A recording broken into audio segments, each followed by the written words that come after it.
Всемогъщи и милостив небесни Отче, идвам при Теб с всичките си вътрешни рани, с болката на ума си и с духовната нищета, която тежи на душата ми. Ти знаеш всяка сълза, която съм пролял, всеки страх и всяка тъмнина, които не мога да изразя с думи. Днес полагам всичко това в нозете на кръста, където бе пролята скъпоценната кръв на Исус Христос за опрощение на моите грехове.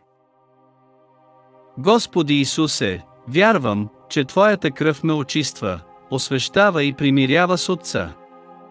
Твоята кръв говори по-силно от срам, по-силно от страх и по-силно от всяко осъждение. В Твоите рани намирам свобода и изцеление в тялото, в душата и в духа си. Предавам Ти всички объркани мисли, духовната си мизерия и болезнените си спомени. Господи, покрий ги със святата си кръв. Там, където има тъмнина, нека засияе светлината на Твоето възкресение.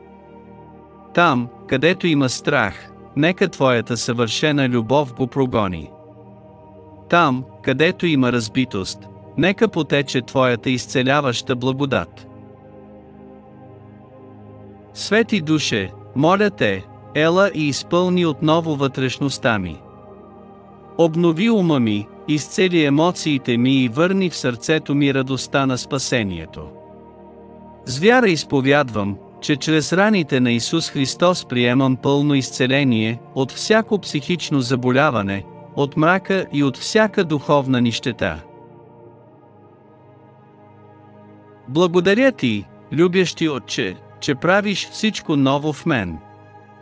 Чрез кръвта на агнето ще ходя в свобода, изцеление и победа, за да бъде животът ми свидетелство за Твоята изкупителна любов.